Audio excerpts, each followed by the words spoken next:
கள்ளக்குறிச்சியில கள்ளசாராயம் குடிச்சு 50 பேருக்கும் மேல இறந்து போயிருக்க நிலையில, இதுக்கு காரணமானவங்கள கண்டிச்சு, இந்த சின்ன பையன் பேசக்கூடிய ஒவ்வொரு வார்த்தையுமே, இதுல சம்மந்தப்பட்ட எல்லாரையும் செருப்பால அடிச்ச மாரி இருக்குன்னு நான் நெனைக்கிறேன். இவரோட பேச்ச பத்தி நீங்க என்ன நெனைக்கிறீங்கன்றத கமெண்ட்ல சொல்லுங்க. வெறும் 60 ரூபா சாராய பாக்கெட்டை வச்சு 10 லட்சம் சம்பாதிச்ச சந்தோஷத்தை உங்களால ஒரு இடத்துலயாவது காட்ட முடியுமா? பாதிக்கப்பட்டவங்களோட ஒவ்வொரு குடும்பத்தின் வாழ்க்கை தரம் 20 வருஷத்துக்கு பின்னோக்கி போயிருச்சு. மனைவிக்கு கணவன் கிடைப்பாரா, பிள்ளைகளுக்கு தந்தை கிடைப்பாரா, பெற்றோருக்கு பிள்ளை கிடைப்பாரா, உடன்பிறப்பிற்கு சகோதரன் தான் கிடைப்பானா? சின்ன பிள்ளைக்கு இருக்குது அறிவு கூட சில நேரம் பெரிய ஆளுக்கே இருக்க மாட்டுக்கு.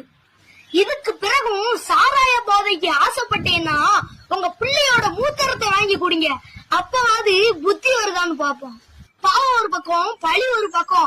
எத்தனை பேர் நிம்மதியை கெடுத்து இந்த மாதிரி